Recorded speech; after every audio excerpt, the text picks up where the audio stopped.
Assalamualaikum warahmatullahi wabarakatuh. Saya Muhammad Fatihin dari Riau, Pak Haji. Ya.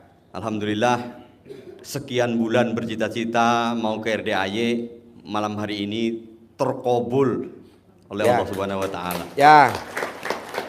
Itu semua juga karena di hati saya tanamkan, pasti saya bisa ke RDAY. Ya. Pasti saya ntar bisa selalaman sama Pak Haji. Ya. Pasti saya bakal centong dapat dari Pak Haji.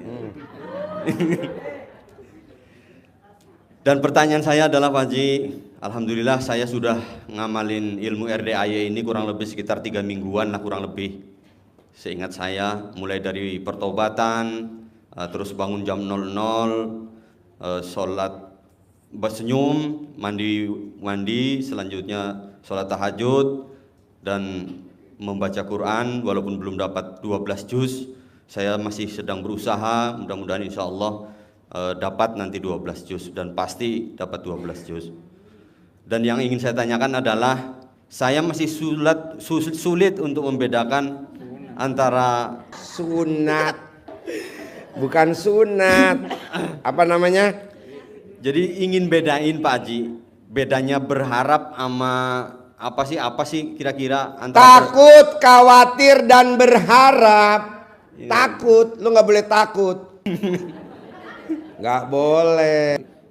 Jadi saya masih sulit. Nggak boleh takut, ya, nggak boleh khawatir, nggak boleh berharap. Ya. Orang yang menghina Allah bukan menjelek-jelekan nama Allah Subhanahu wa Ta'ala, bukan. Tapi dia takut besok nggak makan, khawatir besok nggak bisa bayar anaknya mau berangkat sekolah, nggak bisa ngasih uang saku. Khawatir nggak bisa khawatir, pulang. nggak boleh.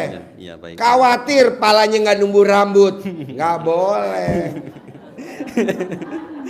Kasihan yang botak ya, Pak. Jadi memang khawatir kepalanya nggak numbuh rambut, nggak boleh. Pasti semua kepala ada rambut, cuman lo doang di sini. Bos, shoot bos. Ini nasib kadang. Udah biarin deh, yang penting ntar kabul hajatnya. Tepuk tangan dong. Yang penting hajatnya terkabul, Pak Haji. Ya, itu mungkin untuk pertanyaan saya masih susah bedain antara berharap sama apa namanya, satu lagi sama yakin itu loh, Pak Haji. Saya perlu pencerahan dari Pak Haji. Ya, dengan kedatangan saya ke sini juga saya mohon izin ngamalin semua ilmu RDAY yang sudah dilaksanakan para senior-senior saya yang sekarang sudah jadi orang-orang kaya, tajir melintir. Saya ingin ngikut jejak dan jalan mereka, Pak Haji. Bos, lo sebenarnya malu gak sih sama anak yatim, bos? Anak yatim aja tanggal 26 September besok mau berangkat umroh. Naik pesawatnya bisnis. Nah, besok pengantar, maksudnya pendamping anak yatim, tamu-tamu RDAY, mungkin sekitar ada 200-an orang, 300 orang yang pada nganterin, dia naik ekonomi di bawah. Lu ya, mau gue, bos? Ya. Bisa gak lo jangan kalah sama anak yatim? Bangun jam 00, anak yatim RDAY bangun jam 00. Ya, anak yatim RDAY besok bangun jam 00. Senyum, mandi pagi, tahajud, paksain baca Quran. Nah, mau gua,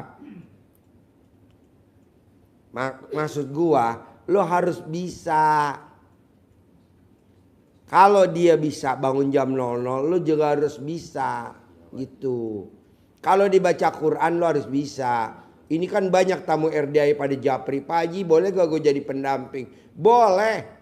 Saya buka lebar-lebar buat tamu-tamu yang pada mau dampingin anak yatim umroh. Gratis, gratis lah. Malah gua kasih uang bikin paspor. 350.000 bikin paspor. Sama uang saku gue kasih segepok 10 juta. Oh.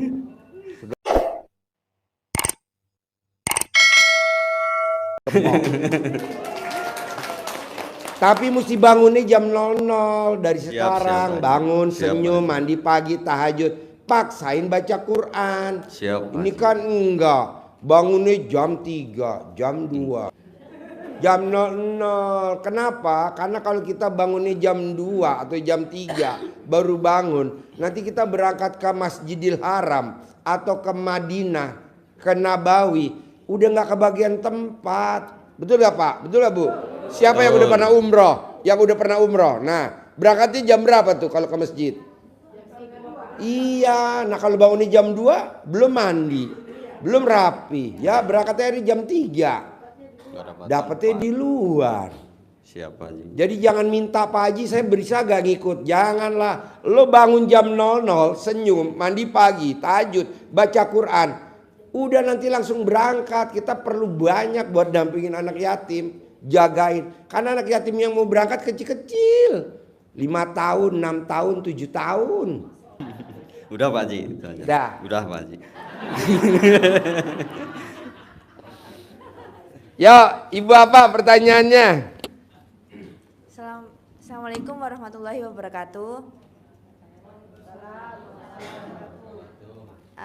Perkenalkan Pak Haji, nama saya Nadila Nikmatur Rohmah, saya dari Kediri. Saya di sini makilin ibu saya nggak bisa naik karena jaga anak saya. Saya mau menyampaikan dan terima kasih meskipun hajatnya yang utama belum terkabul, tapi yang kecil-kecil udah terkabul. Contohnya yang kecil-kecil apa? Kayak sekarang kan di titik terendahnya ibu saya, kayak udah nggak bisa bayar rentenirnya gitu loh Pak Haji. Jadi total hutang rentenirnya itu 80 juta Pak Haji. Itu sekarang warungnya udah tutup. Ibu ikut saya pindah dari rumahnya karena bukannya takut sama rentenir, bukan, tapi untuk biar tenang melakukan ilmu RDAE-nya, biar tenang gitu, jadi tidak kayak terburu-buru gitu loh Pak Haji. Jadi ibu ikut saya. Setelah ibu ikut saya juga ikut ngamalin ilmu RDAE-nya. Pekerjaan nggak berhenti Pak Haji, datang dari. Jadi gini Mbak, nih buat berlaku semua ya. Setelah saya privat, makanya Bapak dan Ibu paksain privat. Paksain privat. Nah setelah saya pelajarin hampir 100% yang hajatnya terkabul, emang maksain harus bangunnya jam 00. Senyumnya 41 kali. Mandinya 9 lembar pandan. Pakai pandan 9 lembar. Dan wajib tahajud di jam itu ya. Dan wajib baca Quran. Wajib. Dan hampir 100% pada terkabul. Ini kan enggak. Udah enggak mau privat, bangunnya jam 2. Bangunnya jam 3. Ya enggak mau lah saya maunya jam 00. Tapi saya enggak bisa Pak Haji jam 00. Ya udah enggak usah ikut program RDAY. Bikin aja program sendiri. Ya gitu maksud saya. Jadi Bapak dan Ibu coba bangunnya jam 00. Paksain. Ibu lihat nenek kakeknya ibu. Kenapa dia tidak punya utang? Coba lihat. Karena bangunnya sebelum ayam berkokok. Pagi-pagi udah bangun. Coba lihat neneknya ibu. Kalau ibu pulang kampung. Lihat dah. Terus kedua. Tidak ada zaman dulu nenek-nenek yang kelilit utang. Kalau sekarang kan ibu-ibu pada kelilit utang. Nah enaknya kalau privat, saya pelajarin tuh ibu-ibu yang pada privat. Kenapa utangnya nggak lunas? Setelah saya perhatiin, itu kutangnya ketat. BH-nya ketat. Nggak boleh lah. Coba lihat neneknya. Orang tua bapak dan ibu atau kakeknya atau neneknya deh. Ada gak yang pakai BH ketat nenek kita? Gak ada. Pakai BH-nya apa? Pakai kain. Kemben apalah bahasanya lah. Pokoknya oblak lah ya. Oblak. Jadi kalau dia ke kiri, wear.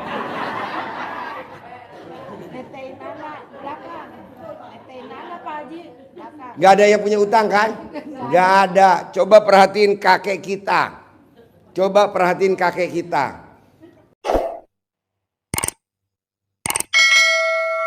Apakah dia ada yang pakai celana dalam? Gak ada, pakai kolor semua. Jadi kalau bisa alat-alat vitalnya kita nih, coba jangan diganggu. biar dia napas, minimal dia berdoa. Ini kan enggak. Udah BH-nya ketat, diganjel besi. Aduh.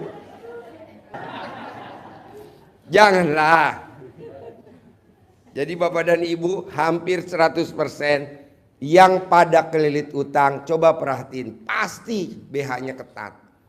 Janganlah, kendorin lah. Malah kalau bisa lepas BH-nya. Yuk, pertanyaannya apa? Bentar Pak Haji. Jadi gini, Ibu sudah ngelakuin semuanya yang di RDAE.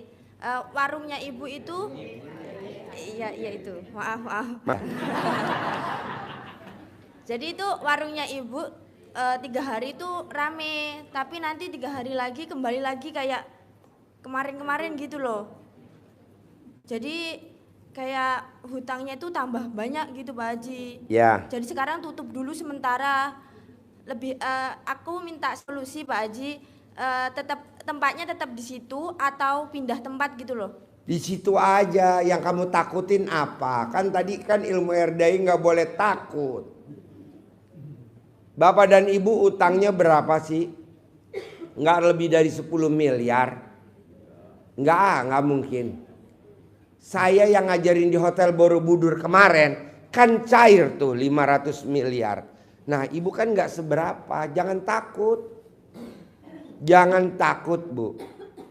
Tapi utang saya banyak Pak Haji, top up.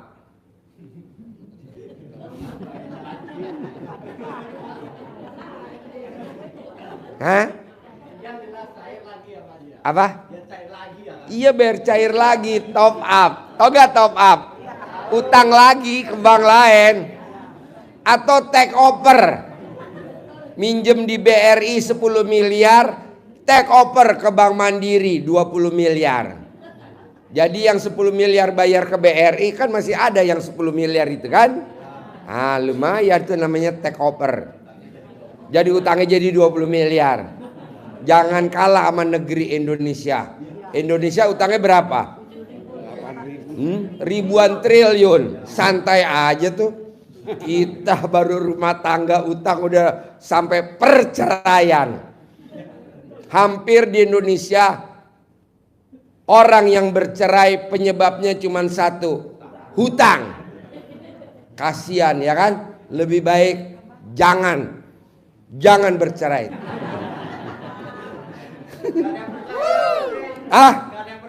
Kenapa? Ya itu khusus yang kepalanya botak. Galah humor. Maksud saya, coba utangnya biar lunas. Jangan dulu mulai hari ini menjelek-jelekan Allah Subhanahu wa Ta'ala dengan cara takut. Karena menjelek-jelekan Allah tuh bukan dengan nyebut nama Allah jelek, tapi dengan kita takut. Itu kita udah menghina Allah, takut. Takut besok anak sekolah kita nggak bisa ngasih uang jajan. Jangan takut. Takut besok nggak makan. Jangan takut. Takut besok nggak beli beras. Jangan takut. Kalau sampai Bapak dan Ibu takut, kalah sama kudanya RDAI. Itu kudanya kan di kandang. Nggak ada tuh kudanya keluar dari kandang. Di kandang aja, mau makan nggak ada makan di kandang aja. Tapi kan makan tuh. Ya betul.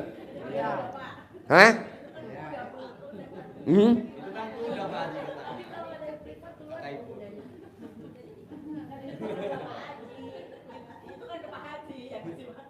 Iya maksudnya gitu. Bapak dan Ibu kan kadang takut. Saya siapa yang ngasih makan? Allah.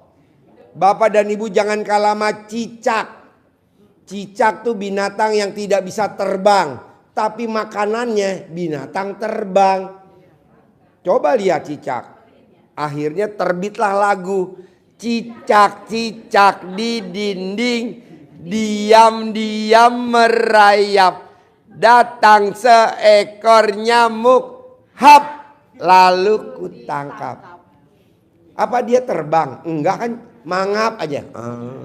Maunya saya, coba jangan takut, coba jangan khawatir, coba jangan berharap, latihan 3 dulu aja. Jadi kalau anak bilang, mama besok ada studi tour ke Cibodas, bayarnya berapa yang? 1 juta mah, pasti ada. Pasti ada, pasti ada. Padahal kita belum pegang uang. Kita kan enggak, baru ngomong 1 juta kita langsung telepon. Pinjem duit dong. Nah, kebiasaan. Atau lapor ke suami. Papa, ini anak besok mau studi tour, harus bayar 1 juta. Janganlah. Udah aja kita yakin pasti ada. Pasti ada. Dan itu pasti ada. Kayak orang manggil kucing. Emang manggil kucing sekali? Kan berkali-kali. Pus. Kucing datang. Terus dikasih apa?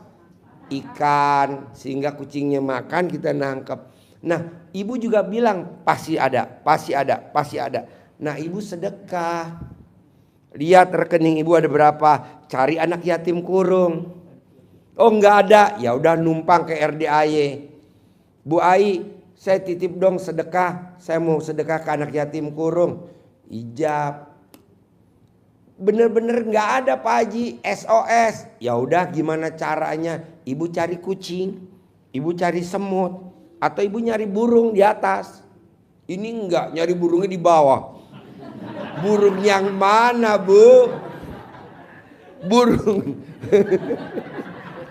Burung itu ada aja di atas. Emang ada burung di bawah? Ada.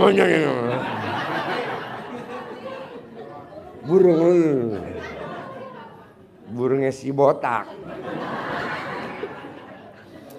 Nyari burung, jadi nasi yang gak habis semalam, ditaruh di atas pakai tampah kecil, kasih burung sambil ibu ngomong, burung, ini ada makanan sisa. Pasti Allah ganti hari ini 1 juta buat acara studi tour ke Cibodas.